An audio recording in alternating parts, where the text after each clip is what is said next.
వందనాలండి. ఈరోజు జనవరి 15th. మనము క్రైస్తవులుగా పరిచర్యకైనా త్యాగానికైనా సిద్ధంగా ఉండాలి అని దేవుని వాక్యం చెప్తా ఉంది.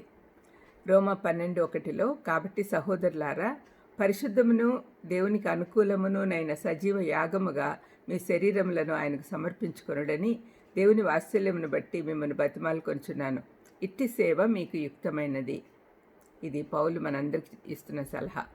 పాత నిబంధన గ్రంథంలో చెప్పబడినట్లుగా దేవునికి పశువులను బలిగా అర్పించుట కాదు కానీ సజీవ యాగముగా మనల్ని మనం సమర్పించుకోవాలని కోరుతూ ఉన్నాడు. దీని అర్థం ఏమంటే, మన సొంత కోరికలు పక్కన పెట్టి మనకున్న వనరులు, శక్తి ఆయన పరిచర్యలో వినియోగిస్తూ ఆయన మనల్ని నడిపిస్తాడనే నమ్మకంతో ఆయనను వెంబడించాలి. మన పాపాలన్నీ క్షమించబడ్డాయనే కృతజ్ఞతతో మనం ఈ విధంగా చేయాలి. ఒక రోమ సామ్రాజ్యానికి చెందిన పాత నాణ్యం పైన ఒక ఎద్దు బొమ్మ ఉంది. అది ఒక నాగలి బలిపీఠం నడుమ నిలబడి ఉంది. ఏ దానికైనా సిద్ధము అని అక్కడ ఒక ప్లాకార్డు వ్రాయబడి ఉంది. ఒక నిజమైన క్రైస్తవుని ఆలోచన తీరుకు ఇది సూచనగా ఉంది. సేవకైనా త్యాగానికైనా సిద్ధము అని చెప్పడం. మనం యేసుక్రీస్తు యొక్క ప్రశస్తమైన రక్తంతో కొనబడి ఉన్నాం కాబట్టి మన శరీరము, ఆత్మ అన్నీ మన ప్రభువు విమోచకుడైన యేసయ్యకు చెందినవారం. అందుకే మనలను మనం సజీవ యాగంగా ఆయన బలిపీఠంపై సమర్పించుకొనుట అనేది యోగ్యమైన పరిచర్యగా ఉంది. పాత నిబంధన యుగంలో ఉత్తమమైన మచ్చలేని, డాగులేని జంతువు మాత్రమే బలి అర్పించుటకు యోగ్యంగా ఉండేది. ఈనాడు మనలను మనము శారీరకంగా, మానసికంగా, ఆత్మీయంగా పరిశుద్ధంగా ఉంచుకోవాలి. అప్పుడే అది దేవుడు ఒప్పుకుంటాడు. ఆయన మహిమార్థం వాడబడతాం. చాలామంది దైవ సేవకులు ఈనాడు మన శరీరం దేవుని ఆలయం అనే సత్యం మర్చిపోతూ ఉన్నారు. ఎవరైతే దేవుని రాజ్య పరిచర్యలో ఉండాలనుకుంటారో వారు తమ శరీరాలను సంరక్షించుకోవాలి. సజీవ యాగంగా దేవునికి సమర్పించుకున్నట్టుకు ఒక మంచి ఉదాహరణ మీ ముందుంచుతాను.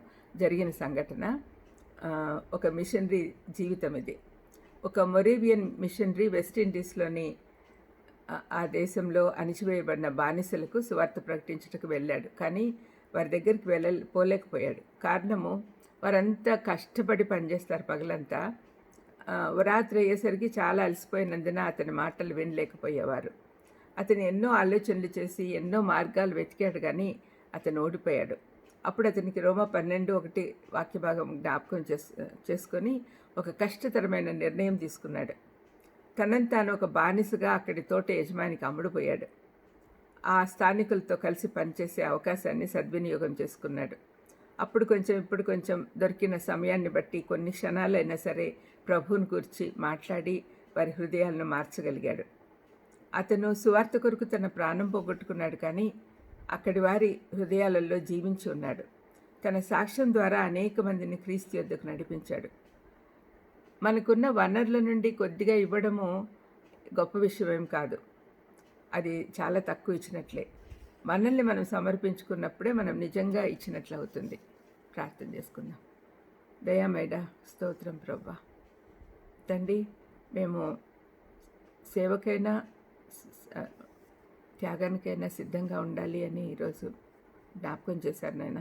అవును తండ్రి, సంపూర్ణ మనసుతో, పూర్ణ మనసుతో మిమ్మల్ని ఆరాధించే భాగ్యం మాకు దయచేయమని, మీ సేవ చేసేదానికి అవకాశం ఇవ్వమని యేసుక్రీస్తు నామమున వేడుకొంచున్నాను తండ్రి. ఆమేన్. God bless you.